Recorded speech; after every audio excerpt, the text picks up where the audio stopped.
The Lord appeared to Solomon in a dream and asked him, "What would you like me to give you?"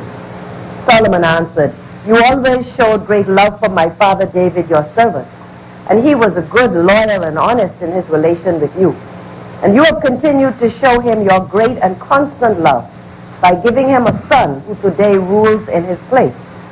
O Lord God, you have let me succeed my father as king, even though I am very young and don't know how to rule. Here I am among the people you have chosen to be your own, a people who are so many that they cannot be counted. So give me the wisdom I need to rule your people with justice and to know the difference between good and evil. Otherwise, how would I ever be able to rule this great people of yours?" The Lord was pleased that Solomon had asked for this, and so he said to him, "Because you have asked for the wisdom to rule justly, instead of long life for yourself or riches or the death of your enemies, I will do what you have asked. I will give you more wisdom and understanding than anyone has ever had before or will ever have again. I will also give you what you have not asked for. All your life you will have wealth and honor, more than that of any other king. And if you obey me and keep my laws and commands as your father David did, I will give you a long life." When it comes to night dreams, we often wake unable to recall them at all. Dreams that God gives to us in the daytime often become clearer as time goes on, until there is no question what God intends. With eyes wide open, we are able to plan and strategize according to the Holy Spirit's leading until the dream becomes a reality. You who meet to discuss this new budget are blessed and burdened with the task of interpreting God's dream for our people. As you engage in debate, think about the dreams you had in your younger years. God's call on our lives begins with a dream. Did you dream of holding the positions you now have? Did you ever imagine that you would discuss the affairs of state as you do? How have you realized your adolescent dreams? And which of God's dreams for us are unfolding in your heart today? As you present your views, think of the many young people who are graduating at this time. How will we make it possible for them to achieve their goals? What are the vocations, professions, trades, and jobs that they will enter in order to feel fulfilled? How can we shape a future for our children to develop into mature, law-abiding citizens? May God give you wisdom, insight, and understanding to discern what is best for us at this time. Let us pray. Our Father, hallowed be thy name. Thy kingdom come. Thy will be done on earth as it is in heaven. Give us this day our duty, and forgive us our trespasses, and we forgive those who trespass against us. And lead us not into temptation, but deliver us from evil. For thine is the kingdom, the power, and the glory, forever and ever.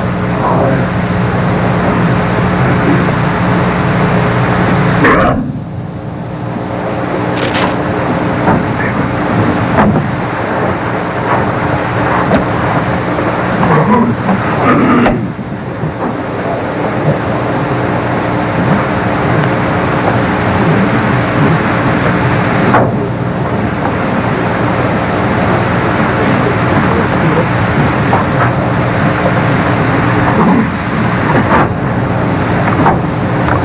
Members, good morning.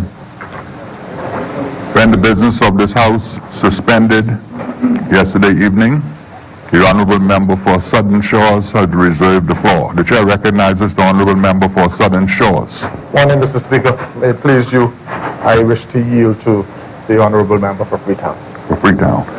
The Chair recognizes the Honourable Member for Freetown. Good morning, Mr. Speaker. I rise on behalf of the great people of Freetown to support this third F&M budget.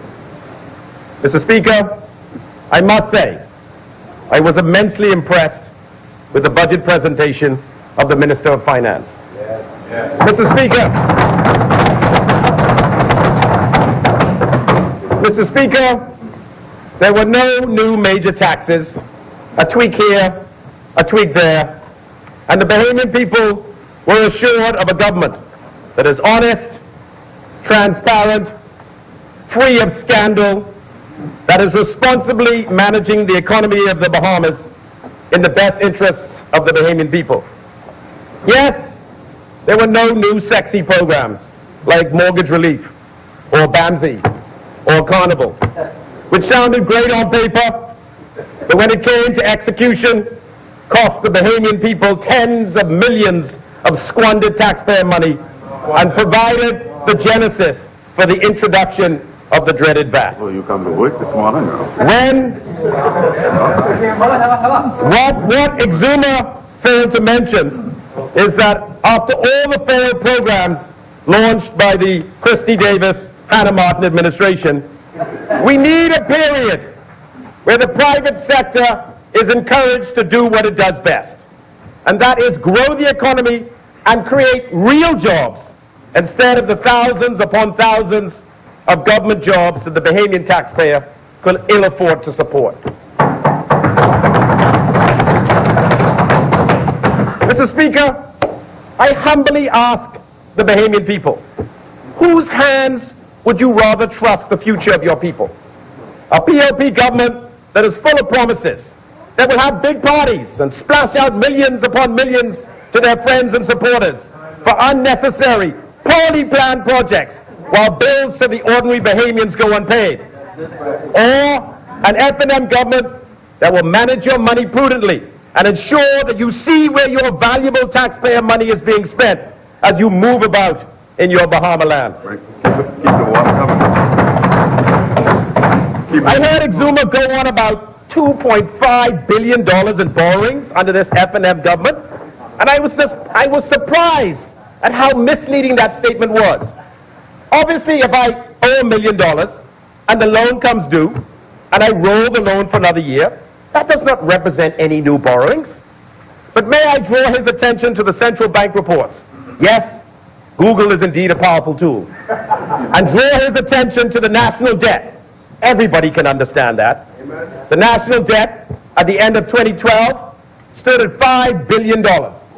And 5 years later, at the end of 2017, the national debt stood at $7.9 billion, an increase of $2.9 billion in 5 years, or a whopping 58%. And what is so amazing about this staggering increase in the national debt under the PLP is that it came about despite collecting almost $1 billion in VAT off the backs of the Bahamian people. So I caution my fellow Bahamians, don't get sucked into the PLP vortex about how they have changed. After 5 years of careful and responsible management of this economy by the F&M, please, do not let them get their hands. $1 billion is yours. Do not let them get their hands. Don't study him. Back on the cookie jar. Don't study him. And run us up on rocks again. Don't study him. They haven't changed. Yeah. They will never change. Just look at who they have put names for, whose names they have put forward to run for them again. Fred Mitchell, Obi Roshcom, and Leslie Miller. Same old, same old. Mr. Speaker, I have been honored and humbled to represent the great people of Freetown in this House. And I have thrived on the personal relationships that I have forged with my many constituents as I move from house to house in my constituency. Mr. Speaker, the constituents of Freetown want what every Bahamian deserves: a decent home, a job with a livable wage, and a safe and clean environment to enjoy time with their families and friends.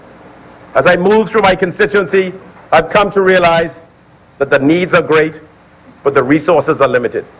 To assist as best as I can, my constituency office remains open every single day, Monday to Friday, from 9 to 4.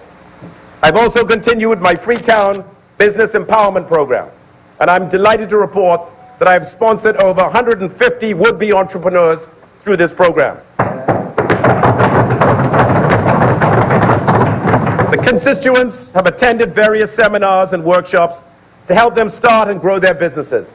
Most recently, I hosted an accounting seminar for small businesses at the Uriah McPhee Primary School on Kemp Road, which was very well attended. Mr. Speaker, my Jobs Assistant program has also been very successful. Basically, I help constituents build their resumes and apply for jobs, online or otherwise. And I'm delighted to report that all that have wanted to work have been able to secure employment through this initiative. Mr. Speaker, I have continued to support the young people in Freetown with a weekly after-school art program at the Uriah McPhee Primary School, and I have sponsored a number of Freetown constituents to be a part of the Swift athletic track team, all of whom have done remarkably well, some even getting scholarships to go away. While the larger Junkanoo groups continue to achieve success, I continue to steadfastly support the Fancy Dancers Junkanoo group from Kemp Road. And I've been delighted with their success during the Christmas and New Year's Day parades. Mr. Speaker, I know that crime of late has been a huge concern to the residents of Freetown. My discussions with the Royal Bahamas Police Force have led to a greater presence on the ground, and more cameras are being installed to deter would-be criminals. But I encourage the young men of Freetown, please, settle your differences with your mouth and not with a gun. Killing your friend, your neighbor in the heat of the moment has lasting effects on the children and family of the deceased and will inevitably lead to you being brought before the courts. So take it easy. Calm things down. And reason, man, reason. Finally, Mr. Speaker, as we move into the new budget year, I will be directing most of my resources this year into local parks in the community and the building of a community center near the Anstown Clinic with the help with the Minister of Mount Moriah, member from Mount Moriah. Once again, Mr. Speaker, I am humbled and honored to represent the good people of Freetown in this place, and I promise to remain faithful to their cause. Mr. Speaker, I was delighted to see my colleague minister, the member for East Grand Bahama, admit last week that the Bahamas continues to be on fire in the tourism sector. With a level of performance that is translated into positive economic growth for the Bahamas, which will always remain our #1 priority in the Ministry of Tourism. Ever since I was appointed Minister of Tourism, some 2 short years ago, the tourism sector has boomed. Hot, hot, hot.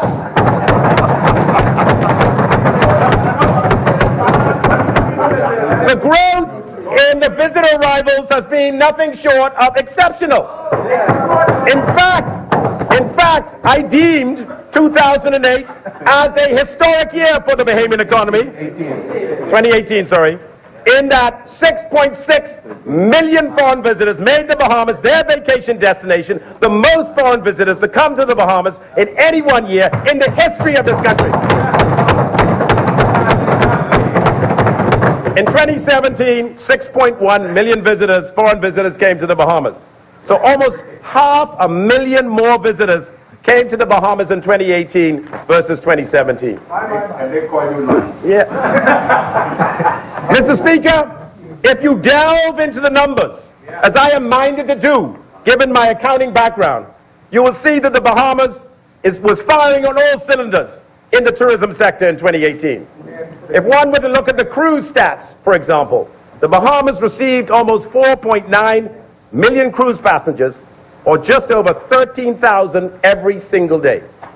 Approximately half of those 4.9 million cruises were on itineraries that made 2 or 3 stops in the Bahamas. So those 4.9 million cruise passengers made 7.3 million visits to various destinations in the Bahamas in 2018, or 20,000 visits every single day. Never in the history of the Bahamas did we receive as many cruise passengers as we did in 2018. And remember, Mr. Speaker, I stopped the payment of any rebates to the cruise companies to bring cruise passengers to Nassau. And guess what, Mr. Speaker? They kept on coming. That should save the taxpayer $12 million a year. It is amazing, Mr. Speaker, what happens when you get business people with sense running your government. But most importantly, Mr. Speaker, our stopover visitor arrivals were off the chain in 2018. Stopover visitor arrivals generally come to the Bahamas by air. Take a taxi to the hotel, stay 3 to 4 nights in a hotel, shop in our stores, dine in our restaurants, gamble in our casinos, and go on an excursion, touching Bahamians time and time again. We love cruise passengers, but we love stopover passengers even more. since our studies reveal that they spend 20 times more than a cruise passenger. So when I stand here today and say that our stopover passengers grew by over 220,000 in 2018, or a whopping 16.7% when compared to 2017, Mr. Speaker, that is significant. Once again, Mr. Speaker, never in the history of the Bahamas did we have as many stopover visitors as we did in 2018. So a record in cruise visitors, and now a record in stopover visitors. Now you understand, Mr. Speaker, why I was named Caribbean Tourism of the Year in 2018.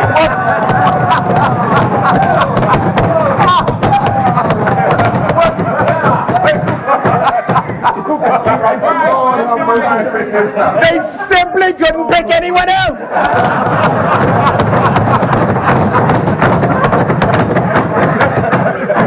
Nobody better. Nobody better. You know what I mean? In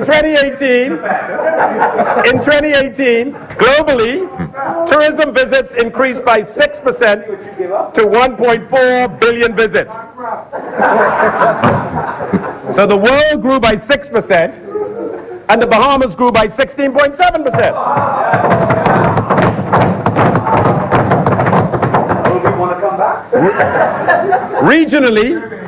Regionally, the Caribbean received 25 million visits in 2018, down 2.3% in visits over the preceding year, probably due to the devastating effects of Hurricanes Irma and Maria.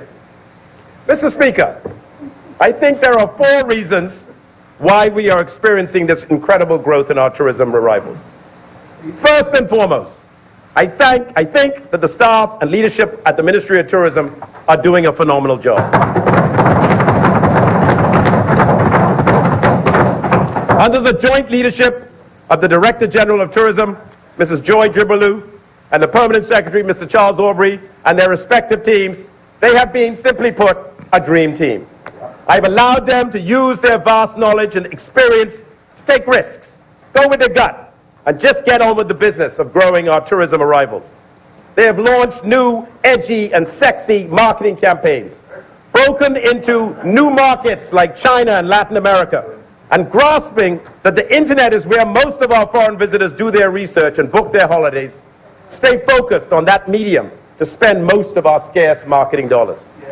And while I might stand up in this place and brag about tourism arrivals, it is really the hard work and creativity and ingenuity of the 350 plus employees who work at the Ministry of Tourism that give us the success that we are achieving today.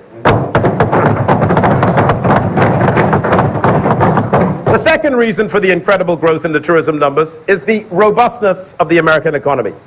Mr. Speaker, 8 out of every 10, or 80% of our stopover visitors hail from the United States. That's huge. And in 2018, the United States enjoyed GDP growth of 2.9%, up from 2.7% in 2017, and the best growth numbers since 2015. That translated into an unemployment rate of 3.9% at the end of 2018, down from 4.1% in 2017, down from 4.7% in 2016, down from 5% in 2015. Just last month, in April 2019, the U.S. unemployment rate hit 3.6%, which is the lowest rate in 50 years. Incomes are also rising, with the average per capita disposable income reaching $48,000 in 2018, up from $46,000 in 2017, up from $44,000 in 2016. So with unemployment at record lows, incomes rising, the stock market reaching record highs, the Americans have subsequently felt that a Caribbean vacation is now within their reach, and thereby wanted to travel to the Bahamas in unprecedented numbers. The third reason for the incredible growth in the tourism numbers was the completion of the opening of Bahamas in 2018 and a renewed interest in the Family Islands brought about by an island-by-island marketing campaign spotlighting our 16 different destinations. Mr. Speaker, there is no doubt that the opening of Bahamas with its 2,300 plus rooms has significantly impacted the economy of New Providence and by extension the economy of the entire Bahamas. There was a fear, Mr. Speaker, that the opening of Bahamas would have caused a cannibalization of our existing hotels, with all of our foreign visitors simply shifting from the older properties to the brand new Bahamas, causing no noticeable uptick in overall foreign visitor arrivals. Thankfully, given the previously mentioned incredible stopover numbers and the creative and ingenious marketing strategy of the Ministry of Tourism, our fears of cannibalization have not materialized. In 2018, the number of room nights sold in New Providence increased by a whopping 28%, a growth rate we have not experienced in 10 years. But what is truly amazing is that even though the number of room nights sold increased by 28%, there was no degradation in the average daily room rate. That was not luck, Mr. Speaker. That took, once again, creativity and ingenuity. In fact, quite remarkably, the average daily rate in New Providence managed to increase by 4.7%, despite the vast increase in the supply of rooms. That can only be attributed to the combined efforts of the marketing teams from the respective hotel properties, the Nassau Paradise Island Promotion Board, and the Ministry of Tourism, who combined spent well over $60 million keeping the islands of the Bahamas, and specifically Nassau, front and center in the minds of the traveling public. In addition, even though Nassau received 188,000 or 19.2 more stopover visitors in 2018 versus 2017, many of the Family Islands recorded remarkable increases as well. Abaco, our second largest destination for stopover visitors, recorded 16,000 or 15.2% more in 2018 versus 2017. Eleuthera recorded 13,000 or 26.8% more in 2018 versus 2017. And I heard your presentation yesterday. You got a problem. You got too many people. Overall, the Family Islands. Yeah, send them to Exuma. Overall, the Family Islands received almost 390 foreign visitors in 2018, another record, up from 356 in 2017, and based upon our preliminary numbers for 2019, and barring no weather calamities, we expect to burst through the 400,000 barrier this year as our foreign visitors in more and more numbers discover the beauty of our Family Islands and return time and time again, telling more and more of their friends along the way. The fourth reason for the increase in the tourism numbers in 2018 was tragically caused by Hurricanes Irma and Maria in October 2017. Those monster storms caused widespread damage to a number of islands in the southern and eastern Caribbean, allowing visitors that would have typically visited those islands to divert to the Bahamas. I remember speaking to a marina operator recently, and he commented that business in 2018 was the best it had ever been. Persons who had historically gone south with their yachts were giving the Bahamas a second look and falling back in love with the beauty and diversity that the Bahamas has to offer with its wide array of gorgeous islands and keys. So, Mr. Speaker, what do all these incredible numbers mean for the average Bahamian? More employment opportunities and more money in their pockets at the end of the week. With more and more foreign visitors coming to the Bahamas each and every week, I've been approached by taxi drivers telling me to keep up the good work because they are busier than before. Hotel workers are getting more in gratuities. Restaurant workers are making more in tips. Beach vendors, straw vendors. There is no doubt, Mr. Speaker, that there is more and more money circulating in the economy. I conservatively estimate, Mr. Speaker, that the increase in foreign visitors in 2018 led to at least $350 million of additional spending in our economy over 2017. Mr. Speaker, that is very good news for the Bahamian people. Very good news indeed. In addition, Mr. Speaker, when we came to office in May 2017, there were 200,155 employed persons in the Bahamas. At the last labor force survey completed in November 2018, there were 210,560 employed persons in the Bahamas. Mr. Speaker, under this F&M administration, in the first 18 months of being in office, just over 10,000 new jobs have been created for Bahamians, which, given the robustness of our tourism sector, I am not in the least bit surprised. In short, Mr. Speaker, spending is up and employment is up. We are doing what the Bahamian people sent us here to do.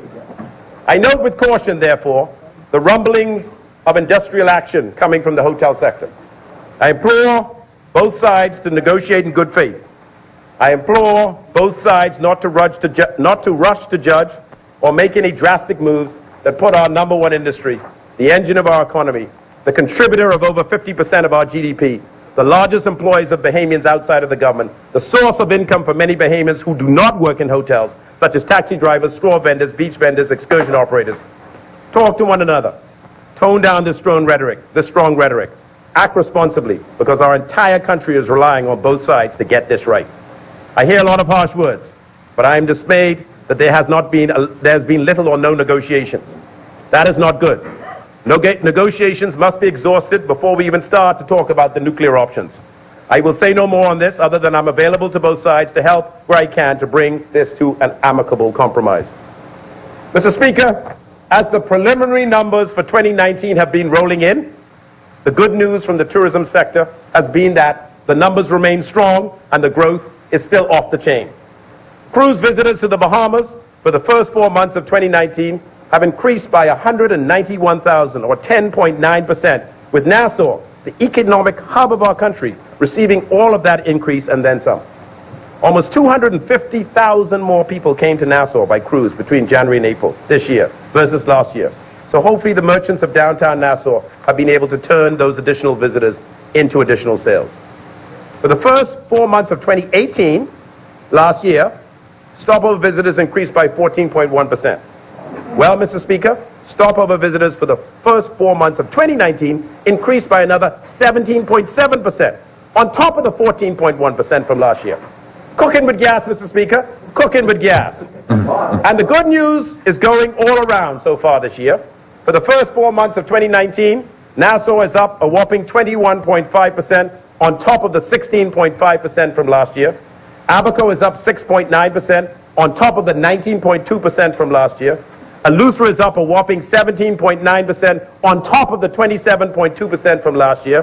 Exuma has rebounded nicely, up 20.1%, coming off a small 2.1 decrease from 2018. San Salvador, mainly Club Med, is up 3%, on top of the 13.5% from 2018. Mr. Speaker, Bimini's air arrivals declined by 29% for the first 4 months of 2019, on top of a 1.7% decline in 2018, which we know can be attributed in part to Bahamas Air's recently discontinued air service to that island. This shows how important airlift into our family islands is for their viability as a tourism destination, and why my ministry must continue to persevere on this front. The good news for Bimini is, however, that Virgin Cruises will be coming to that island in April 2020. Their brand new ship will bring 2,700 passengers 78 times a year. Resorts World is currently building a beach club to provide a beach experience for these visitors. But I encourage the residents of Bimini, and specifically, and Bahamians in general, to prepare to offer these new visitors excursions and other opportunities to experience all that Bimini has to offer. Although Grand Bahama continues to struggle, with stopover visitors flat and cruise passengers down 24% when compared to last year, it is anticipated that with the new investments due to become operational within the next 24 months, Grand Bahama will soon rebound. Negotiations with the Royal Caribbean and the ITM Group are continuing within the agreed schedule, and I am advised that all is going well. Obviously, there are some tough negotiations to take place, but indications from the Royal Caribbean side are that we should be optimistic that this deal will happen. In addition, negotiations with Carnival are also progressing, and we remain optimistic about a positive outcome as well. Mr. Speaker, things are looking up for Grand Bahama with both of these deals in play. But I don't want to pop the champagne yet. Let us get the deals done so that we can show the naysayers who said that we should not buy the hotel how wrong they were. The F&M government cares deeply. The F&M government cares deeply about the people of Grand Bahama. And as the member of Kalani has said time and time again, we cannot fix the economy of the Bahamas until we fix the economy of Grand Bahama. As a result, we are singularly focused on getting these deals done. Mr. Speaker, how times have changed in the tourism business. Many moons ago, we would all go to the travel agent to book our holidays and get our tickets. Well, Mr. Speaker, as you well know, many of our potential foreign visitors now use online booking engines to do their research about a potential destination and then pay for their holidays online. We estimate that 70% of Americans, who make up 80% of our foreign visitors, now book their holidays entirely online. As a result, Expedia is now the largest producer of foreign visitors to the Bahamas. And the incredible benefit of these online booking engines is they provide the Bahamas with a wealth of information about our customers. For example, they have reported that 1 in 3 booking transactions are now done via the mobile phone using an app. Bookings using mobile apps grew nearly 50% in 2018, with Puerto Rico, the United States, the Bahamas, and Spain reporting the highest growth in mobile demand for the full year 2018. Imagine that, Mr. Speaker. The Bahamas, Spain, and the U.S. in the same sentence for the highest growth levels in a tourism offering. Expedia has also reported the demand for luxury and upscale accommodations is on the rise, with Bahamas 4-star properties stays representing 75% of all packages booked. These packages, including the 4-star property stays among U.S. travelers, is showing a 65% increase year over year, and among Canadian travelers, a 160% increase, and for the UK, an almost 40% increase year over year. Mr. Speaker, Canada has been our best performing market in terms of year-on-year growth, with arrivals up 14% in 2018 and with forward bookings ahead by 23% from April to June of this year.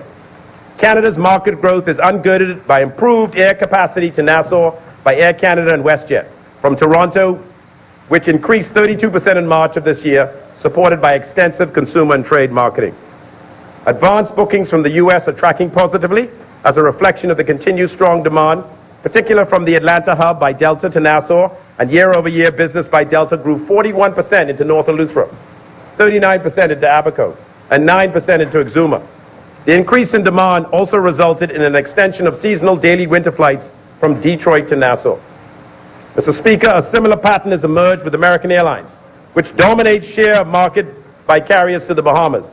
American recently added a second daily flight from Dallas to Nassau, and new non-stop weekend flights from Charlotte into Marsh Harbor and North Eleuthera. The airline will add the third daily flight into Nassau from Miami in its summer schedule. Mr. Speaker, Silver Airways, with a 47% share of our market, Family Island market, has emerged as the largest supplier of international seat capacity into the Family Islands. Silver plans robust increases in seat capacity to Exuma, Abaco, and Eleuthera from Florida gateways, and the national flag carrier Bahamas Air also plans an additional flight into Freeport from Fort Lauderdale this summer. Demand also continues to trend positively in Europe. Based on the successes of its programs in 2017, Alpitour continued to operate its charter from Milan into Grand Bahama in 2018. They had increased the number of weeks for the program and plan a continuation into 2019. Mr. Speaker, in the coming fiscal year, the Ministry of Tourism will continue its objective of improving the competitiveness of our tourism industry and laying the foundation for more sustainable livelihoods for Bahamians. Mr. Speaker, the key strategic priorities of the Ministry of Tourism are geared towards modernization of plant and infrastructure to support increased and more comfortable visitor access to our tourism destinations, sustainable and enhanced product development initiatives, more efficient destination management for an improved visitor experience, partner-driven marketing initiatives for effective promotions of our tourism destinations, regulatory reform, capacity building in management and technology to support the Ministry of Tourism's goal and growth in entrepreneurship. Mr. Speaker, our tourism plant is undergoing an exceptional physical makeover, which, complemented by unprecedented international media spotlight, has resulted in significant consumer interest and bookings to the Bahamas. In terms of tourism product, new and or continued investments in Bahamas, The Point, Wynn, and on Paradise Island, and the new builds of high-end boutique hotels, marina-based and eco-friendly resorts throughout the Family Islands, and there are numerous of these projects, too many in fact to list, is transforming the touristic landscape of the Bahamas and raising the profile of the islands in the minds of the consumers. But more importantly, what this is doing is creating for Bahamians more entrepreneurial opportunities and a more sustainable plant and support system for long-term growth of the industry. Mr. Speaker, the Caribbean continues to dominate the global share of market in cruising, and the Bahamas is leading the way. Plans are well underway for further revitalization of the city of Nassau, with initiatives which will see Bahamian ownership of a new state-of-the-art cruise port at the Port of Nassau. Mr. Speaker, I'm very excited about this new project. The cruise port of Nassau is in desperate need of an upgrade, as it consistently ranks in the bottom 10 ports in terms of customer satisfaction in the Caribbean. And Mr. Speaker, when you go on these new cruise ships, where customers can do so much, whether it be outdoor, replace and maintain, numerous security regimes to staff and maintain, hundreds and hundreds of runway lights to inspect and maintain, bushes to clear, fences to fix, and the list goes on and on and on. And every Family Island MP that sits in this House wants a better airport for their constituents. What makes this portion of my portfolio so vexing is the needs are great, but the funding is not great. But I get it, Mr. Speaker. We are, after all, a very small country with a population of just 400,000. So we can do what we can afford. Notwithstanding my previous comments, the government has embarked on an ambitious Family Island airport redevelopment program. A new $2 million desperately needed new terminal is planned for the airport in Great Harbor Key in the Berry Islands. Given the number of foreign visitors that flow through that airport and the increased activity being generated by the redevelopment of nearby Cocoa Key, the government felt that the replacement of the existing terminal building, which is in deplorable condition, was a priority. The contractors assured me that he should be breaking ground on this project in the next 30 days. Thank you, sir. The airport next up for a completely new terminal and substantial works to the airside is the airport in Georgetown, Exuma. Years and years of planning and design has gone into this airport, and the process for selecting a contractor to build the airport is about to get underway. Barring no further delays, we are finally hoping to break ground on this project in the third quarter of this year. Next up is North Eleuthera, where the amount of traffic passing through that airport has simply outgrown its current infrastructure. The MP for North Eleuthera is right. Tourism growth has been incredible in his constituency, and they need a new airport. We are currently in the preliminary stages of planning that airport, although we hope to achieve some savings by using a similar design to the airport plan for Georgetown. The architect has been hired. However, North Eleuthera will require a completely new runway, since the current runway is too close to the proposed terminal building and will have to be turned into a taxiway to a new runway. In addition, North Eleuthera Airport is challenged with land ownership issues, since the airport sits on commonage land, and the administrators of that commonage, I'm advised, have recently made moves to lease land vital for the redevelopment and expansion of the airport to themselves, which could complicate and delay this project moving forward. I advise the people of North Eleuthera to get involved with the commonage and tell these managers of that commonage not to hold the government hostage by insisting on payments to themselves for the land they have leased to themselves. Next up is the redevelopment of the terminal and runway at Deadman's Key, Long Island, which the government has promised to commence in the 2020-2021 budget cycle. Mr. Speaker, Long Island has waited long, endured many promises, and quite naturally they are skeptical that we will deliver on our promise of a new airport and runway. Mr. Speaker, the member for Killarney has stated on a recent visit to Long Island that next budget cycle will be their time, finally, to get a new airport. When that project is completed, this F&M government will make Deadman's Key Airport a port of entry to facilitate direct flights into that island, since that airport is the only Tier 2 airport in the Bahamas that is not presently designated a port of entry airport. Finally, Mr. Speaker, the board of the Airport Authority is moving out of the Western Air Terminal, the San Andres Airport, into brand new trailers, which have been recently installed, to mitigate the outrageous costs that it was incurring to rent space in the Western Terminal of the San Andres Airport. It would have been the previous administration, and I guess the previous minister, the member for Eglinton, can speak to this when she is ready, that authorized the move from the then dilapidated trailers into the Western Air Terminal. While I don't fault the previous minister for the move, the trailers had been allowed to deteriorate into mold-infested hellholes.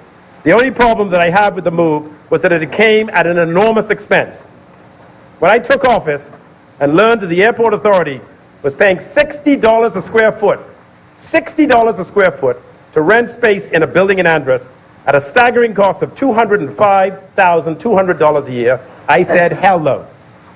The lease was brought to my attention when it came up for renewal in February 2018, and the landlord requested an increase in the rent to $84 a square foot.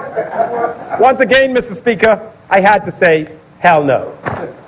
To give it some perspective, Mr. Speaker, the Ministry of Tourism, I am advised, and I'm sure a certain member can confirm, rent space in the British American Financial Building on George Street in the heart of the downtown area of our capital city and only pays $25 a square foot. Yet the airport authority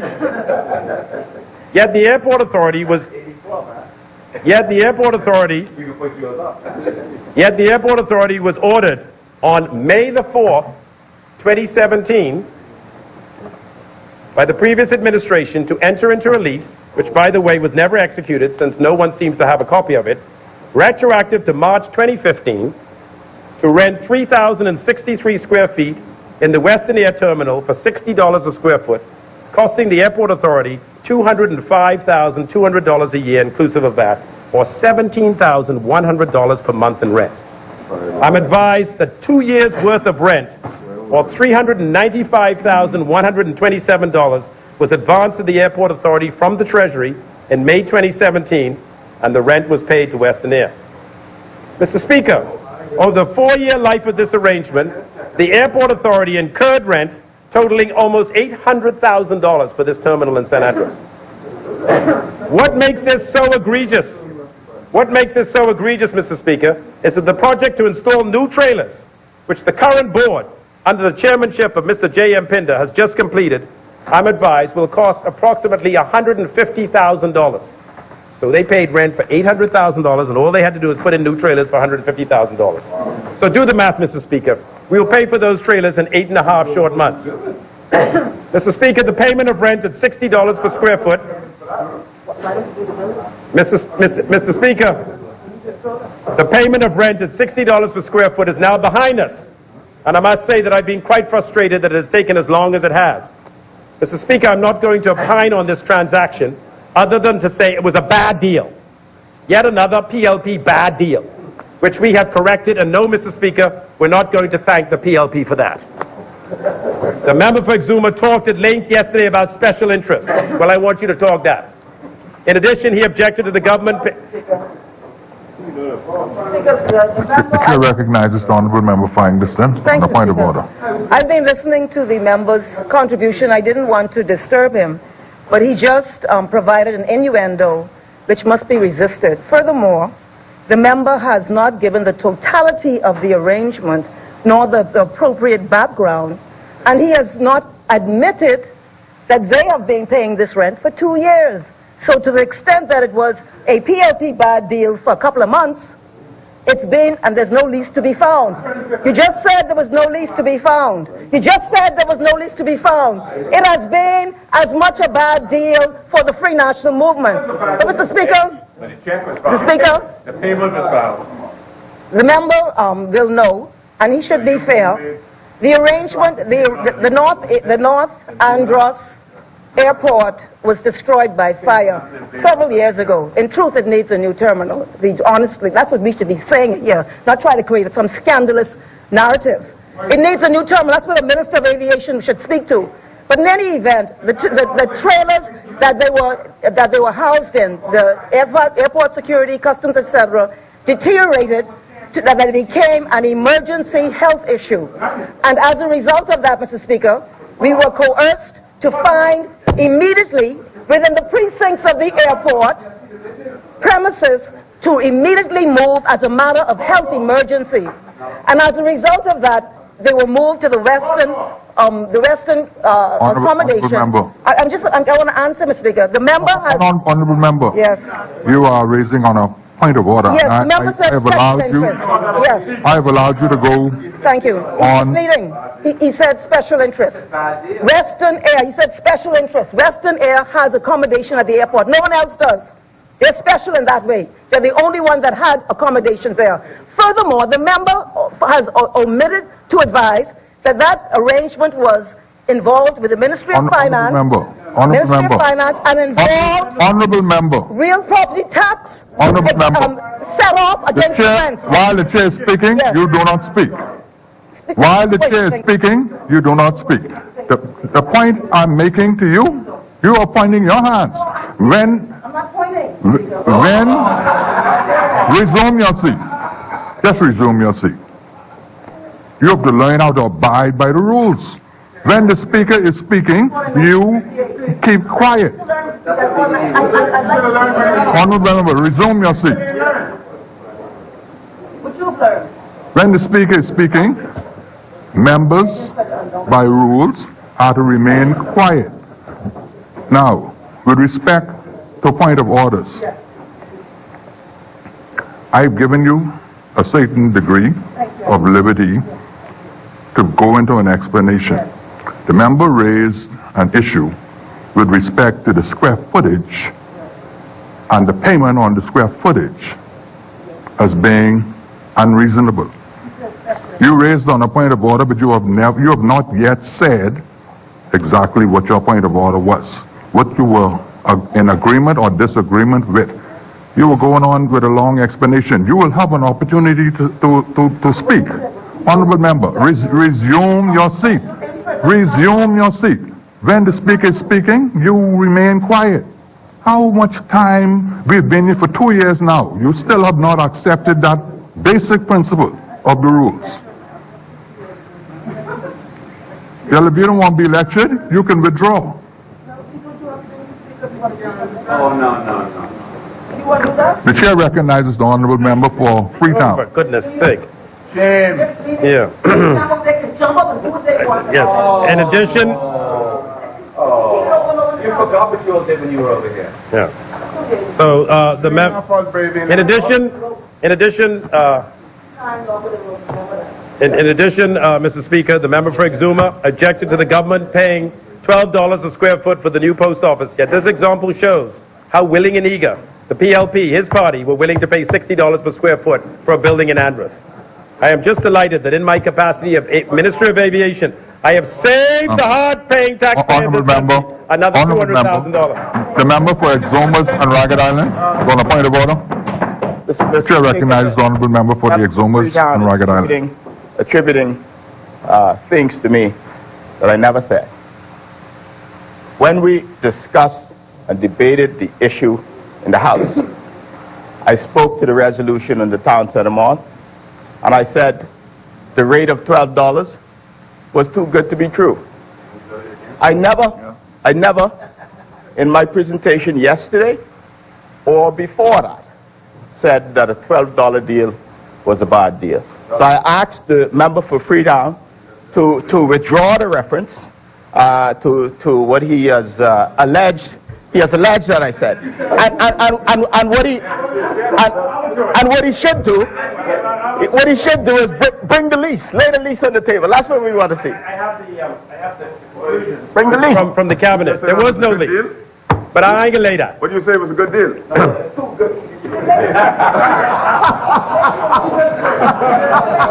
No, man, you say you never said it was a bad deal. It's just $60 a square. The bottom line is, Mr. Speaker. Honorable member for Freetown. Yeah, the point is, Mr. Speaker, it was $60 a square foot. When I figured it out, it took me a while to figure out, but to filter up to the minister, right? When I figured it out, I was like, okay, I got to stop this. Then it took us time to build a replacement, to get it in operation. That took time. So it took time for me to figure it out. I mean, I got all these portfolios. And then when I figured it out, we ordered to replace the replacement. My point is this. It cost us $150,000 to fix it. Right? That's what it paid. We paid $150,000 instead of the $800,000 in rent that was paid over 4 years.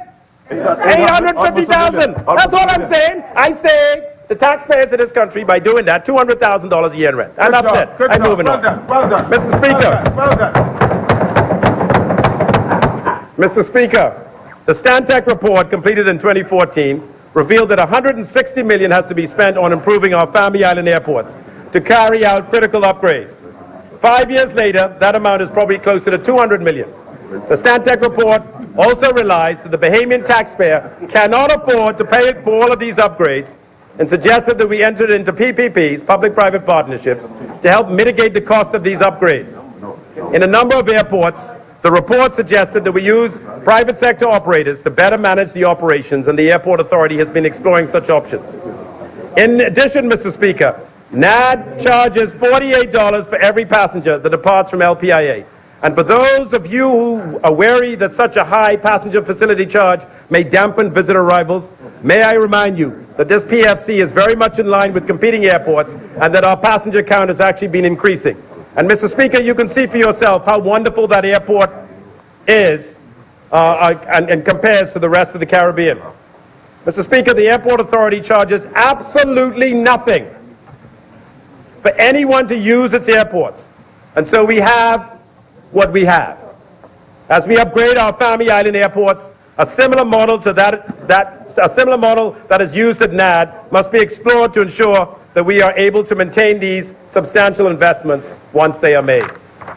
In addition, Mr. Speaker, during the upcoming fiscal period, the Airport Authority will look to upgrade its baggage screening equipment at LPIA and replacing a number of its fire trucks, some of which date back to 1972, long before many of the members in this House were even born. Mr. Speaker, the baggage screening equipment at LPIA is obsolete and inadequate and has been the reason for flight delays due to frequent equipment failure causing additional handling of the bags, something that causes the U.S. Border Protection agents to often request that once the baggage is loaded onto the plane, it is all taken off the plane and rescreened, causing inevitable delays. Not only do we need more baggage screening machines due to the increased passenger loads at LPIA, but we also need machines that our local technicians can service and for which we can find parts. The current equipment requires the Airport Authority to fly in technicians. That's the only deal that the equipment supplier will give the authority. And given the age of the equipment, the sourcing of parts has become a major problem. The fire trucks are in a similar state. I want everyone to understand that you cannot operate an airport that services scheduled commercial aircraft without adequate firefighting equipment. If you have fire equipment, if you have fire equipment that is not working, the Bahamas Civil Aviation Authority has to inform the flying public of that fact, and scheduled aircraft will immediately stop coming to that airport. As a result, Mr. Speaker, a substantial investment is needed. All the fire trucks are working, don't get me wrong, but we need to do the investment. As a result, I take your advice. Thank you very much, Angleston. As a result, Mr. Speaker, a substantial investment is needed in this current fiscal into the inventory of fire trucks to ensure that our growing tourism arrivals are not interrupted by flight cancellations caused by fire trucks that are not working. Nassau Flight Services. Mr. Speaker, I now turn to Nassau Flight Services. As I would have previously mentioned, Nassau Flight Services is responsible for all below-the-wing services, baggage, ground handling, handling services, fueling, and above-the-wing services, check-in, passenger movement. Yeah, you gotta get in with the lingo, man. Check-in, below the wing, above the wing.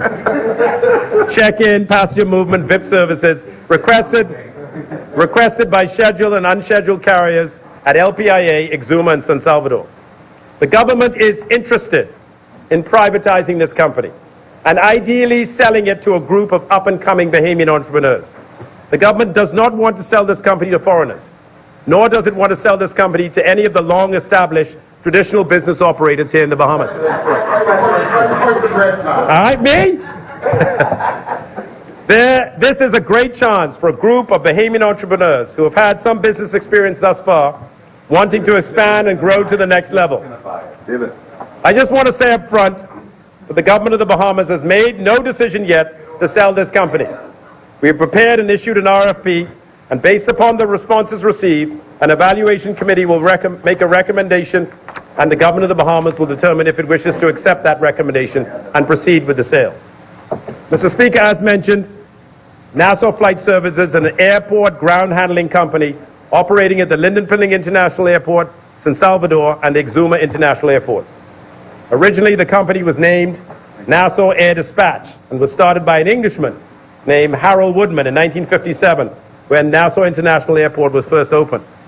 Subsequently, the company was acquired by Aircraft Services International, an American ground handling company, in the 1970s, and the Bahamas government acquired the operations in October 1979 and renamed the company Nassau Flight Services and began formal operation in February 1980. Since that period to now, profits from this company have turned into losses, and the losses have grown significantly since 2012, primarily because payroll and related costs have been allowed to grow unchecked and now exceed 97% of the company's annual sales. Do that again? Yes, Mr. Speaker, for every dollar that comes into Nassau Flight Services, every dollar, 97 cents goes out to pay the staff. Each year, the government provides... Each year, the government provides this company with between $1.8 to $2 million in subsidies, which barely assists in covering of the other costs of this company. As a result, the company's liabilities are growing and its fixed assets, starved of cash, are deteriorating. Essentially, this company has gone bankrupt and is being propped up by government subsidies. There is no money to innovate and refresh, and NFS will die a slow death unless it receives fresh capital and new ideas and is allowed to reboot. Mr. Speaker, it should be no secret to Bahamians that I support the sale of this company. I've taken this position not only because NFS has received just under $9 million in subsidies from the Bahamian taxpayer over the past 5 years, but because I believe, and this government believes, in growing and creating opportunities for up-and-coming Bahamian entrepreneurs. NFS is the right size, not too big and not too small, has the right cash flow potential, and if run properly, can create an enormous opportunity for a mid-sized Bahamian company. Mr. Speaker, Nassau Flight Services generates revenues of approximately $7 to $8 million per year, and it incurred accumulated losses of just under $10 million over the past 5 years. A review of Nassau Flight Services' financial statements for the period 2014 to 2018 confirmed these losses and shows declining gross income and increased expenses, especially payroll costs. Mr. Speaker, the time for tough decisions is upon us, since with these deteriorating financial results, we cannot allow the status quo to remain. On Monday, the 20th of May 2019, a request for proposal for either the outright sale and or the franchise acquisition of NFS was published. All qualified companies will have the option to submit a purchase proposal and or a franchise proposal. Given the sensitive nature of NFS operations and its contribution to the quality of our tourism product, the franchise option was strongly recommended to be included so that in the event a suitably qualified and experienced Bahamian company does not emerge or doesn't have the ability to buy it, the divestment can come by way of a franchise agreement that will remove the financial responsibility from the government but still allow for government quality control over the new NFS operators. It should be noted at this juncture that prior to the publication of the RFP, advisory meetings were held with the appointed board of NFS, the chairman over there, their executive management team, all line staff and their respective union, the Airport, Airline and Allied Workers Union, to ensure that the RFP process is managed efficiently and respectively. I know that a number of the staff have expressed their concern about the uncertainty of the process, and I get that, Mr. Speaker, I get that. But I want all the workers to know that in the event of a sale, they will be taken care of by this government and assured of preferential consideration by the new owners. Mr. Speaker, from what I've been advised, there is considerable interest in this RFP, and I'm encouraged that so many Bahamians are stepping up with bright and innovative ideas to take Nassau Flight Services to the next level. Stay tuned, Mr. Speaker. Stay tuned. Bahamas Air. Mr. Speaker, under the chairmanship of former Cabinet Minister Leader Tommy Turnquest, the financial performance of Bahamas Air continues to improve over the past fiscal year, although the national flag carrier continues to suffer from a lack of scale. With only 9 planes, Bahamas Air experiences enormous operational challenges when one of its 9 planes suffers a mechanical and is taken out of service. We'll all remember those scenes on social media when one of Bahamas Air's jet went out of service and the airline was challenged to get customers stranded in South Florida back home. While we all love our Bahamas Air, many of us consider the national flag carrier as a symbol of nationhood. It is important to note and understand its limitations. When American Airlines, for example, with 800 planes takes one out of service, it is left with 799 planes and can accommodate its customers fairly quickly with a replacement itinerary. Bahamas Air with 9 planes, when one is taken out of service, it is left with 8. And while a replacement itinerary is inevitably found, it is typically following an extraordinary delay. Mr. Speaker, passenger counts at Bahamas Air continue to grow, with 945,000 passengers using the airline in 2019, up from 853,000 in 2018. The airline is projecting that Bahamas Air passenger count will exceed the 1 million mark in 2020, yet another record under me, and settle.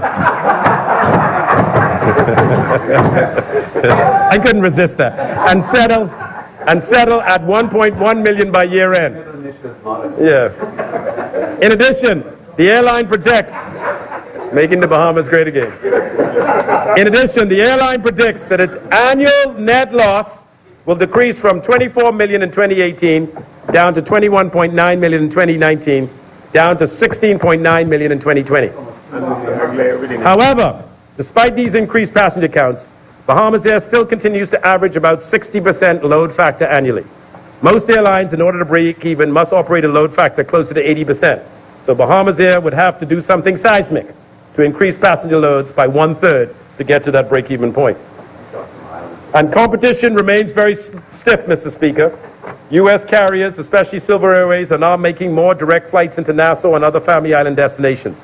This increasing competition will continue to impact Bahamas Air's Florida and domestic routes as fewer tourists would transit to and through Nassau to their final Family Island destinations. Note further that Bahamas Air currently competes with legacy carriers on its Florida routes. American Airlines, 7 flights a day. JetBlue has 3 flights a day from Fort Lauderdale. JetBlue comes out of Orlando. While it may make sense to redeploy some of its aircraft to other routes where there is less competition, all travelers flying into South Florida benefit from lower prices that airlines are forced to charge to remain competitive with Bahamas Air. And this is the benefit of Bahamas Air, albeit at taxpayer expense. The additional load that it puts on the routes to Miami and Fort Lauderdale help keep the fares affordable for both Bahamians and other foreign visitors that connect through South Florida. Mr. Speaker, on February the 14th, 2019, Valentine's Day, Bahamas Air took delivery of its 9th jet, a 103-seater Boeing 737-700 at a cost of $11.4 million, paid for in full from the proceeds generated by the sale of the old Dash 8 aircraft. The aircraft seeks to improve the reliability and on-time performance of Bahamas Air, which actually reached 76% last month. Allow Bahamas Air to take further advantage of its peak periods by putting on additional flights, and to allow for the airline to fly greater distances if it were to pursue non-stop direct services from destinations identified by the Ministry of Tourism where the demand exists and that type of non-stop direct service does not exist, such as Austin, Texas, New Orleans, Louisiana, and Cleveland, Ohio, to name but a few. Mr. Speaker, in July 2019, Bahamas Air plans to introduce additional check-in alternatives using kiosks at all major airports locally and in Florida. This automated check-in alternative for a passenger and their bags will speed up the check-in process and hopefully lead to lower staff costs. All done under you. In January 2020, Bahamas Air plans to implement a new generation digital passenger service system to assist with flight reservation and customer check-in, customer service, and improved communication with all customers. The new passenger service system will save the airline up to $2 million annually in transaction costs, free up existing human capital to be redeployed to better serve the airline's customers, enhance communication with the airline's customers, allowing the airline to push out via customers' mobile phones service bulletins to all customers before, during, and after their flights, and provide real-time business intelligence to assist the airline in making real-time decisions with respect to managing passenger loads. Mr. Speaker, Bahamas Air is also preparing to launch a totally re-engineered website geared to drive a majority of all purchases through the internet, which should further reduce costs. Important to note, you can save more when you book online. In addition, the airline has recently launched its new bundling/tour platform, which will allow customers to bundle airfare, hotel, and car into one attractive price. According to Bahamas Air, the new revenue that this platform will generate could exceed well over $1 million in the 2020 budget year. Mr. Speaker, the greatest challenge to Bahamas Air meeting its financial targets is the rising cost of fuel. The company spent $11.8 million on fuel in 2017 and $18 million on fuel in 2019. As tensions rise between the United States and China and Iran, this will negatively impact Bahamas Air's fuel costs as oil prices have recently risen to $85 a barrel, when the experts were predicting that oil prices would be in the low 70s for most of 2019.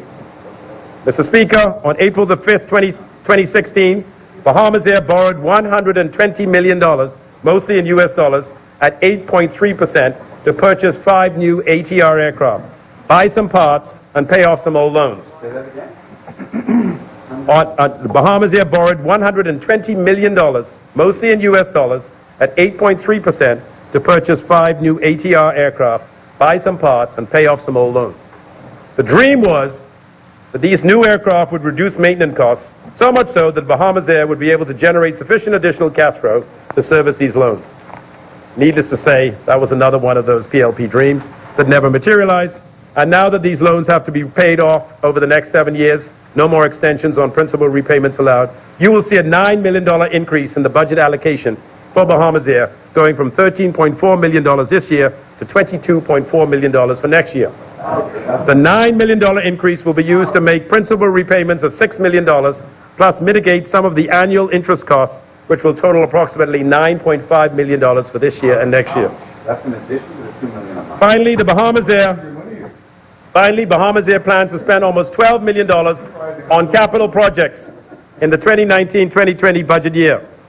Almost 80% of that $9.3 million of that total will be spent on heavy maintenance and engine overhauls. But some money is being spent to facilitate the move of the company's headquarters from its current location, which is a 50-year-old building, still reeling from damages inflicted when Hurricane Matthew struck in October 2016, to a building complex on Blake Road, formerly used by Doctors Hospital. Mr. Speaker, what a great year this has been. Tourism, the engine of our economy, continues to perform exceptionally well. While Exuma and the PLP want to take credit for the success that I am enjoying as Minister of Tourism, I say to them, sit small. You had your time, this is our time. Oh, yeah. The minister-led administration is clearly far better managers of our economy, and that is why there is so much optimism and interest in the Bahamas. Yes, there may not be any more Bahamas in the pipeline. This economy can only absorb a project of that size once every 5 to 10 years. But this free national movement is nurturing and shepherding our important tourism sector to ensure that it continues to enjoy the success that it has and impact as many Bahamians as it is doing. The proof is in the pudding, Mr. Speaker. The tourism numbers throughout the length and breadth of the country speak for themselves. As a result, Mr. Speaker, Freetown is delighted to support this budget.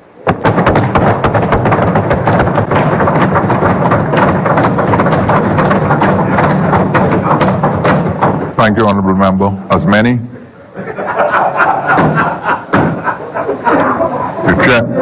The chair recognizes the Honourable Member for Tall Pines.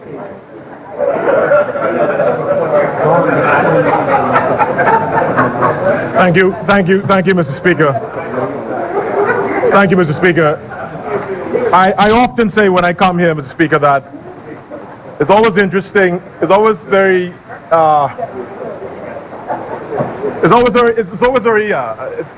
it's compounding, Mr. Speaker, when my good honorable friends opposite, I don't know, whenever they see me rise in this place, for some reason, they turn around and they wonder, what?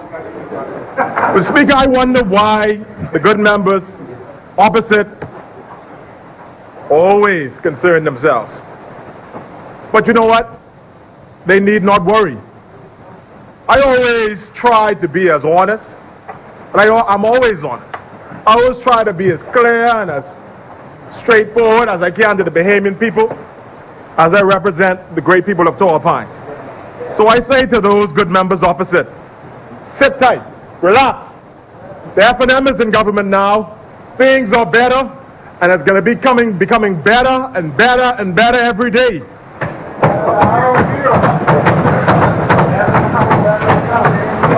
Mr. Speaker, it's interesting that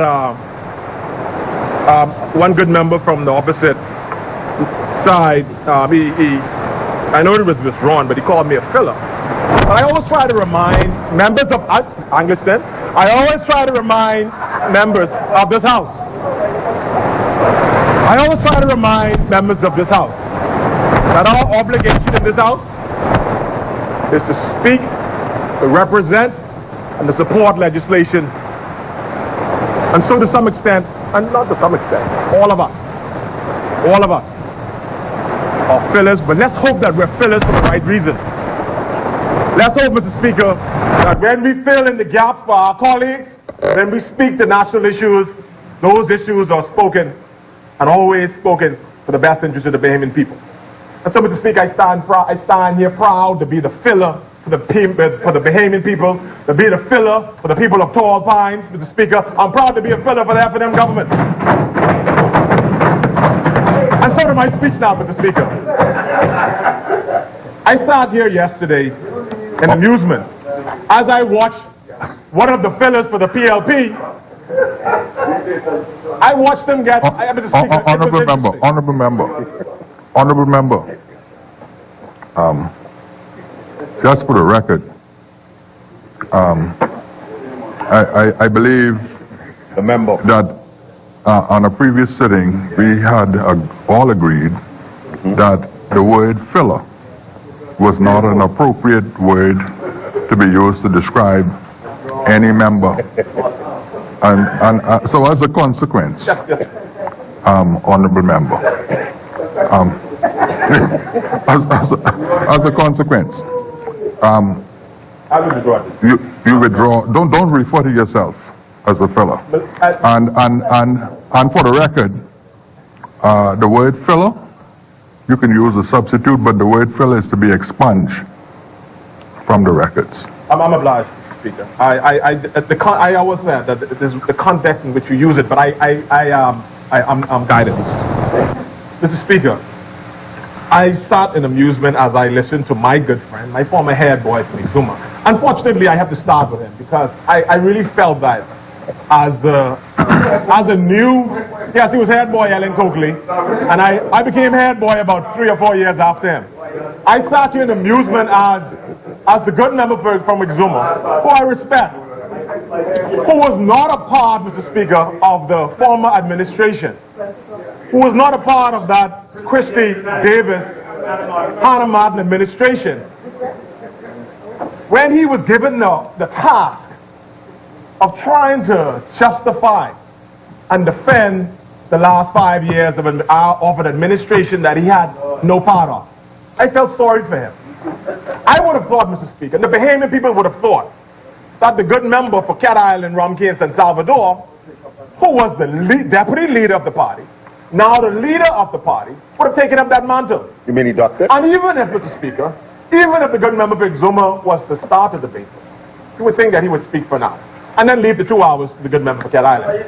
But Mr. Speaker, I say that to say this. I say that to say this, Mr. Speaker. I feel sorry for you, Exuma. I feel sorry for you, Exuma, because I know it was hard. I know it was very hard. And I think the good member for Charlotte, the good member for it didn't sound like that. I don't think that the good member for Exuma actually wrote that speech. He could not have written that speech. But I think the good member for Port Charlotte addressed that speech very well. He addressed it very well, Mr. Speaker, and I wouldn't pretend to be as articulate in the choice of words as the good member for Port Charlotte would have been. But I just want to say that I'm sorry, I'm very sorry, that the members opposite, starting with the member for Exuma, is unable to see the progress that this administration has made in the last 2 years. It's sad, Mr. Speaker, to see that the opposite side cannot at least look in the faces of Bahamian people and honestly say, we came from zero, is it zero, Mr. Speaker, or is it minus zero? Sub-zero. Sub-zero. They're saying in 2 years, we've come from sub-zero to 1.7%, 1.6%. They didn't even make that balance. It's sad, Mr. Speaker, when members of this House would only look for the negative, could find no positive. And it's disgraceful, Mr. Speaker, I would say. It's a shame. It's a shame, Mr. Speaker, when we see our country moving forward, when whether or not you might like him or not, no one could ever say that you cannot say that it isn't sweeter with Peter in the Bahamas, Mr. Speaker. You can't say it isn't sweeter with Peter. If you came from sub-zero in 2 years to 1.6, you have to say it's sweeter with Peter. And so, Mr. Speaker, You know it's 1.6, not a make-up number. Mr. Speaker, so I stand here proud to speak on behalf of the people of Tall Pines to contribute to this debate and to support this debate. And to say that it's a privilege, Mr. Speaker, to be a part of a winning team, to be a part of a team that puts the Bahamas first, and be a part of a team that's moving us forward. And so, Mr. Speaker, I thank my family, my Tall Pines supporters and members, and the constituents who continue to put their faith in me. I thank them for this great opportunity to speak on their behalf, this great opportunity to make things happen for them in Tall Pines. and by extension, the Commonwealth of the Bahamas. I thank them and I give them a very big, huge hug and kiss, Mr. Speaker. Mr. Speaker, I work hard every day on the streets of Tall Pines, in the community of Tall Pines, and they encourage me to do what's best for their community. Speaker, Bahamians know when it's time to do serious business in this nation. And so I'm proud to stand here today as a FNM, but more importantly as a Bahamian, and as Tall Pines agent of change, to represent them in these budget debates. Firstly, Mr. Speaker, what we must look at in the budget, I would argue, is two things. Firstly, ask yourself the question, is this budget in line with our commitment to the Bahamian people that we will be fiscally responsible and sound at a national level with respect to their taxpayers' money? That's number one. And secondly, all of us must ask this question. Is this budget in line with our commitments to our individual constituencies, and whether or not it's touching the lives of people in Tall Pines and our various constituencies? And I can say without doubt, Mr. Speaker, as I listened to the member for East Grand Bahama and I listened to my colleagues who spoke after, to say that truly this budget is in line with our commitment to fiscal responsibility nationally, and is truly in line with my commitment and the rest of our commitments to our constituents throughout the Commonwealth of the Bahamas. You know, I'm no economist, I'm a humble lawyer, but I've heard and I've read the budget, the 2019 budget, and I'm convinced, Mr. Speaker, that these two criteria have been set and they've been met, and I can say the answer is a resounding yes. This budget does not take under consideration, or takes into consideration all that needs to be done to operate and run our country in a responsible way. Speaker, and yes, it continues to entail mechanisms to ensure that as we move forward in future budgets, that we do what is right, we do what is sound, and we not move back to the negative days of the PLP, but we continue to propel our country forward as it relates to fiscal growth year after year after year. And so, Mr. Speaker, I stand here to uplift and to support this innovative budget. I stand here today to say to the Bahamian people, and more particularly the people of Tall Pines, that we have taken office 2 years ago. And we have talked it, we've walked it, and we've stood up to our principles that we have said that we would stand up for. We introduced the principles of holding public office. And we said that these would include this: selfishness, integrity, accountability, openness, honesty, and leadership. Mr. Speaker, it was not easy striking all of these goals, but I would say when we look at this budget, every single aspect of those goals, I would argue, was accomplished. Let me look at economic growth, Mr. Speaker. Minister of Finance never misled the Bahamian people, as alleged by the member, for example. He never misled us by suggesting that there was an increase in the budget, which we didn't mention, that we weren't being transparent with regards to borrowing. Mr. Speaker, I would put it to you that every single time that we come in this house and a bill is laid for borrowing and we debate that budget, we put it to the Bahamian people. That's evidence of us being transparent. That's evidence of us saying to the Bahamian people, this is what we need, and we need you to verify it or to vote for it. And then we, not in this FNM government, we use those funds responsibly. We use those funds always knowing that it's not our money, but it's the Bahamian people's money that they have entrusted in us. And that's why, Mr. Speaker, for the first time in many, many years, I think two decades, that we can see ourselves moving closer and closer to a balanced budget. This is the first time, Mr. Speaker, we can see in many, many years that we see an increase, the growth in our economy. And this is why our Prime Minister could go around the Family Islands every few months and say to our Bahamian people, here is where we're going. See what we have done. And this is where we're going to continue to take us. That's admirable. Not many prime ministers, Mr. Speaker, have gone through our family islands like this prime minister has done. Not so many prime ministers, Mr. Speaker, have not been afraid to, after going to international summits, and to go to Exuma, to go to Michael, to go to Andres, to break it down and to share that information, Mr. Speaker, with our Bahamian people. How more transparent do you want a government to be? Speaker, look at what we have done, Mr. Speaker, with regards to the 2018 Fiscal Responsibility Act. Last year, this F&M government presented the 2018 Fiscal Responsibility Bill, which was passed in this House, in the Senate.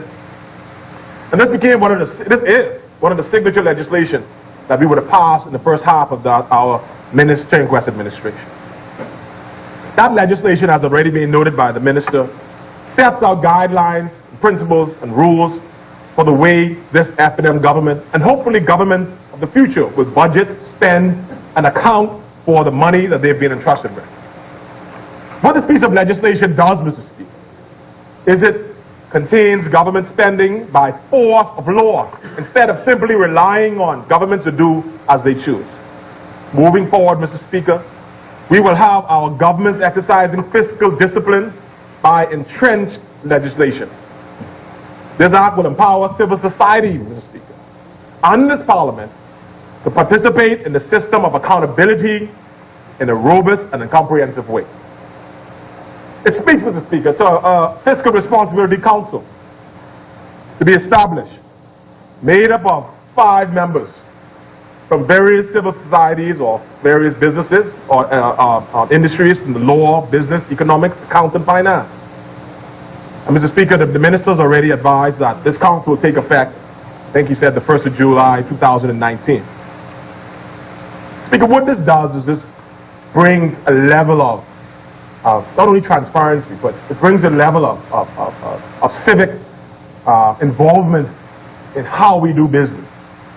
Mr. Speaker, I'm always pleased when I see organizations such as the Organization for Responsible Government in this Honorable House. They were here yesterday.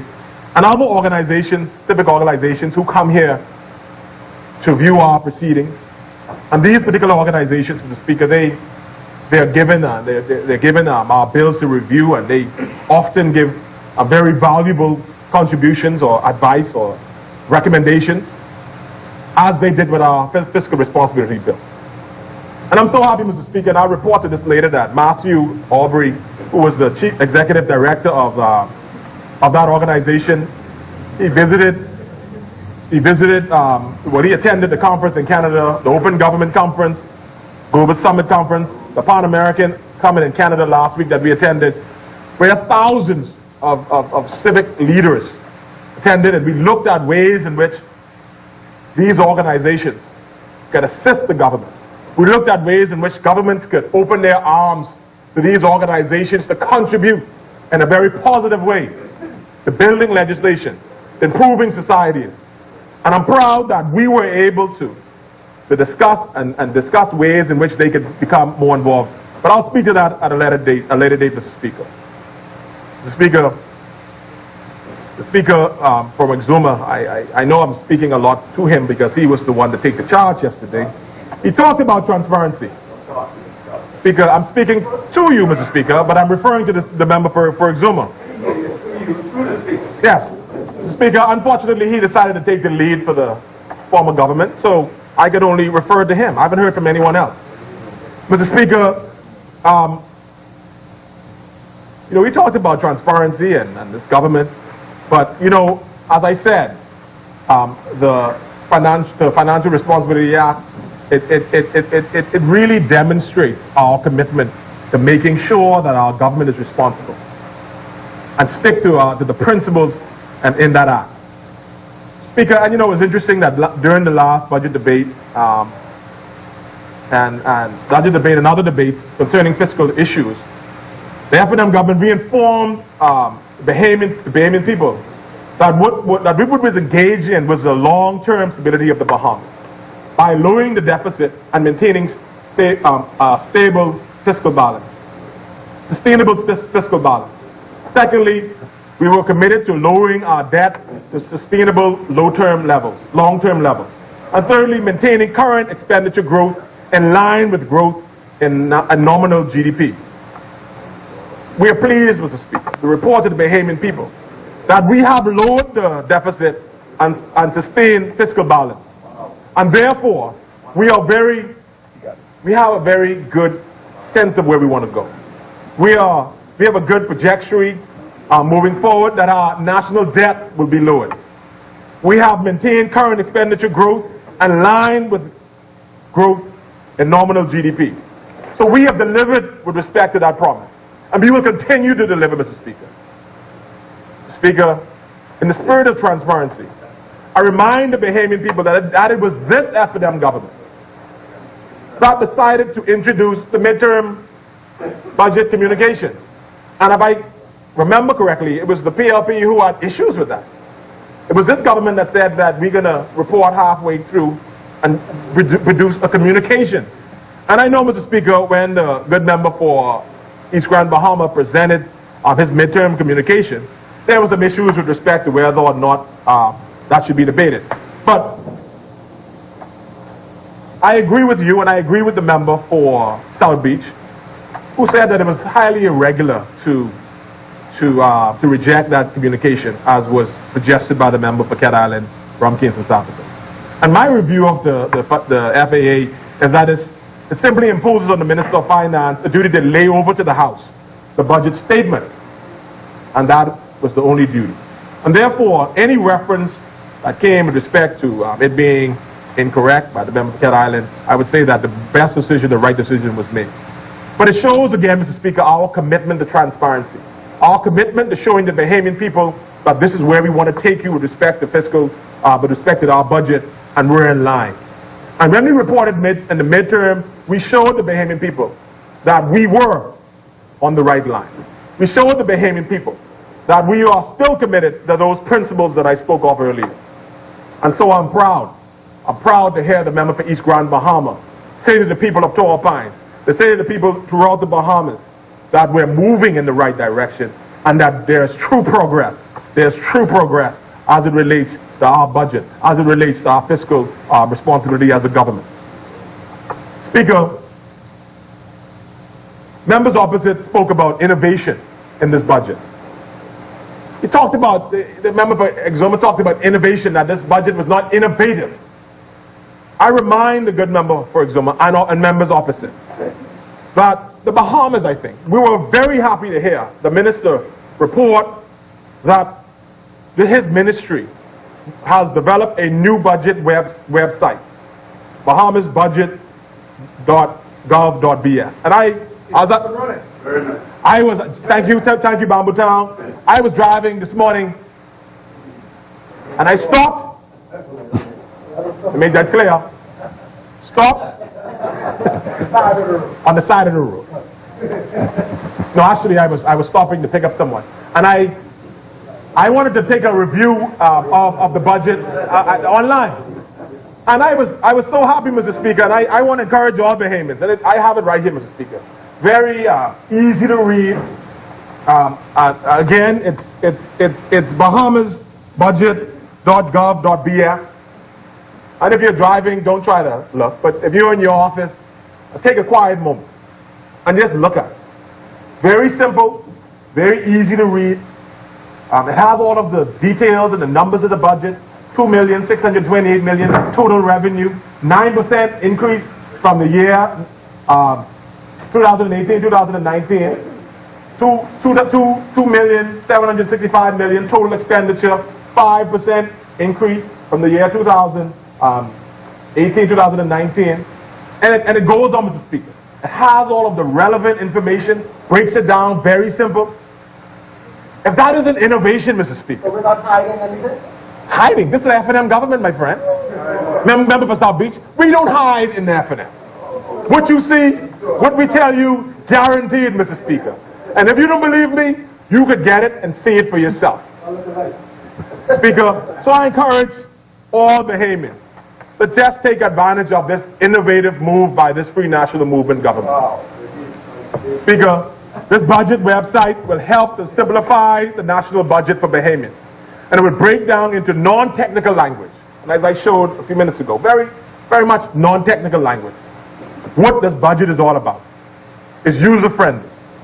One of the things that they could never say that we're not innovative and transparent. This website will showcase all of the benefits for this budget. The benefits for individuals and families. So Tall Pines members in my community, look at this website. We look at your individual and your family's benefits in this budget. Young people of Tall Pines, young people of North Andros, and young people of Exum and Cat Island. Look and see what this budget has for young people. Family Islands, see what it has for the Family Islands. It has a section for business community and the nation as a whole. So there's special interest. No special. There's the only special interest the F&M government has is that we see our Bahamian people as special. And we're interested in moving their lives forward, Mr. Speaker. That should be the only special interest they speak of. Every Bahamian is special, and we take their interests very, very serious. And that's why we introduce, and that's why we create these innovative means by which you could see where we're going. Speaker,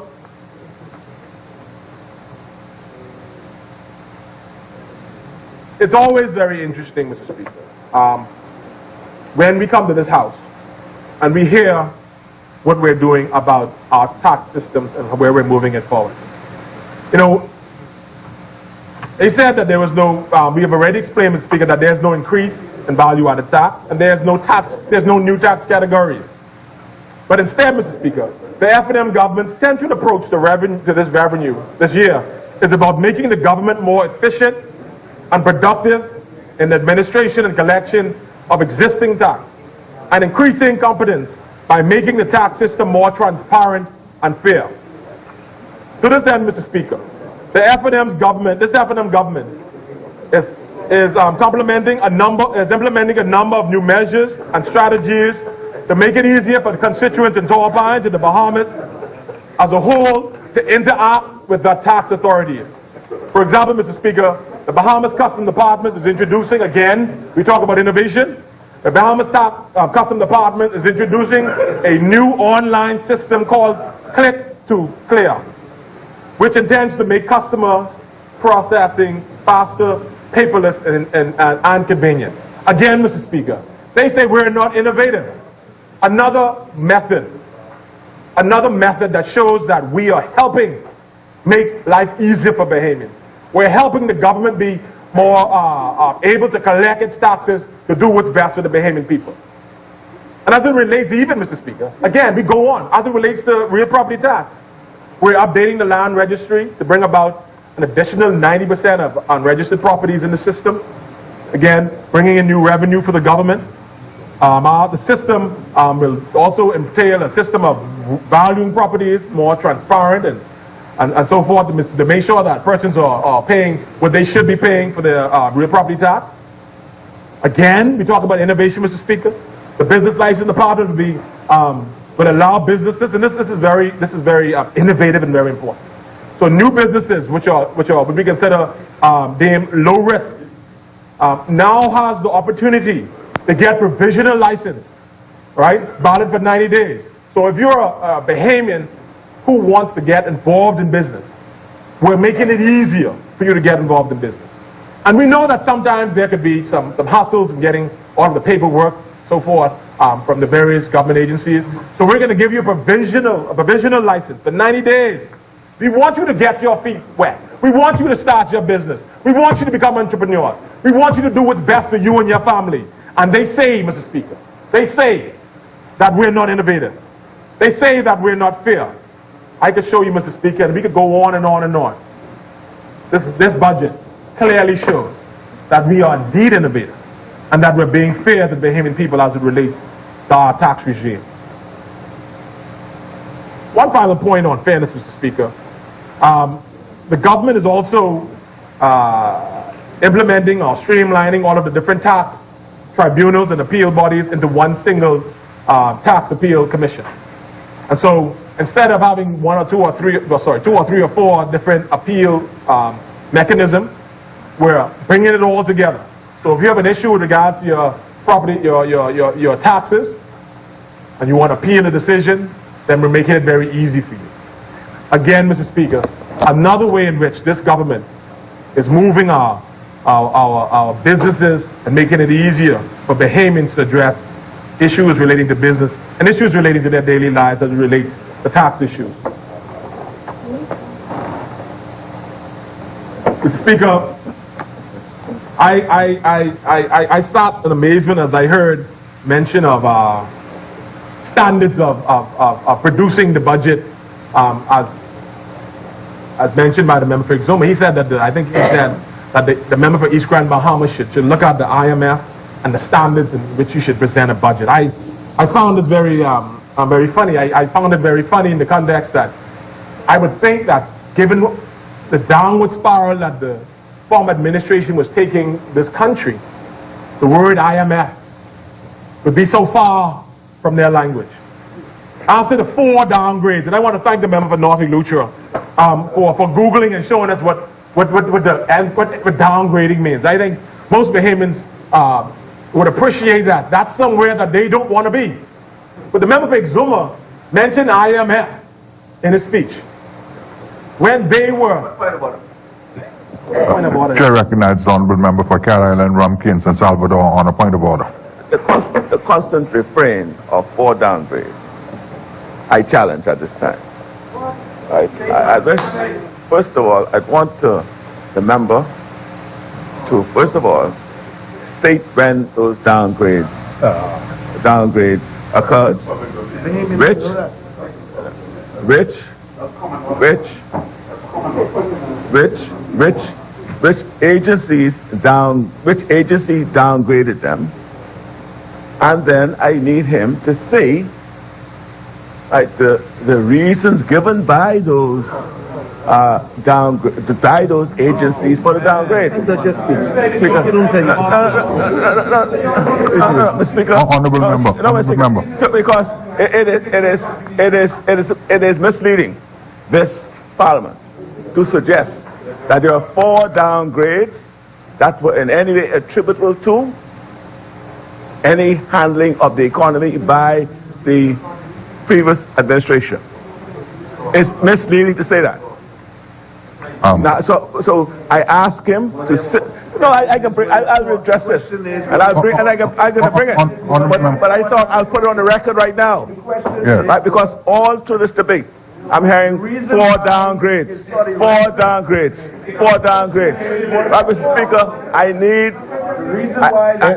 It's sinking in now. If it's not sinking in, because I know why, and I will. It's common on but what is not common, Mr. Speaker, is the reasons for it, and this continuous misleading to suggest that it was related to. Unless the member to say that I invite him to withdraw it. Honourable member. Honourable member for Cat Island, Rumkin, San Salvador. I understand the point you're making. Thank you. The question though on the point of order, are you denying that there were 4 downgrades? I am denying that there were 4 downgrades. Number one, because it was not 4.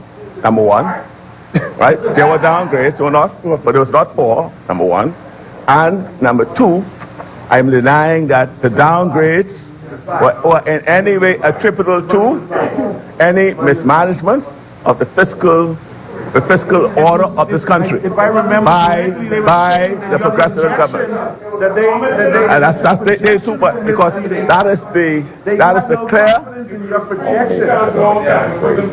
You have no confidence in your projection. Honourable member. Thank you, Mr. The member for Cat Island is the Speaker. So what I'm saying is incorrect, Mr. Speaker. 1, there were not 4 downgrades. 2, that the downgrades were in no way attributable to the handling of the economy by the previous administration.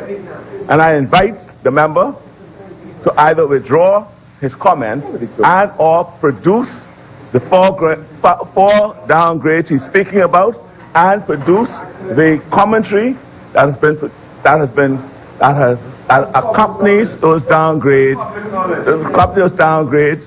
and have it laid in the Parliament. Honorable Member for Tall Pine. I have it right here. Mr. Speaker, it's funny, you know, it's funny, Mr. Speaker, that... It's funny, Mr. Speaker. It's funny, Mr. Speaker. Mr. Speaker, it's funny when he left Exuma here, the member for Exuma here yesterday, to defend the budget, right? It was funny, Mr. Speaker, that the member for East Grand Bahama have laid it to the Bahamian people. It's funny, Mr. Speaker, when we've gone through 4 or 5 years prior, and it was being said for 5 years, especially the last year, that there was downgrade after downgrade after downgrade, and the member was quiet.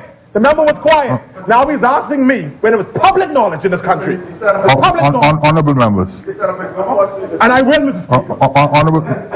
Honorable members. The chair recognizes the honorable member for Cat Island, Rumkey, San Salvador. Mr. Speaker, I would just wish the member to respond to the point of order. I'm saying, Mr. Speaker, whether I did it before or not, I'm doing it now. Right? The question is, Mr. Speaker, could he then say when those ground downgrades occurred, the date, the agencies that downgraded them to, and the reasons for those downgrades, because it is his commentary sends the message that the downgrades were the direct consequence of the manner in which the previous administration handled the economy. And that would be wrong, incorrect. So I'm asking him to do it. Mr. Speaker, the good thing is... Unless, it is not good to me. If he can't do it, Mr. Speaker, I'll invite you to have him withdraw it until he's able to do it.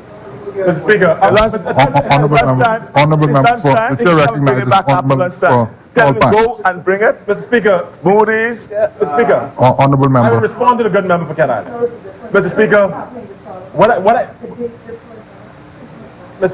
Mr. Speaker, the member, he has asked me to justify it, Mr. Speaker. I will justify it. The good thing is that I have another 30 minutes, so I will justify it. Mr. Speaker, so I would rephrase for the convenience of the good member for Cat Island. I would rephrase what I said, and I would justify it. Mr. Speaker,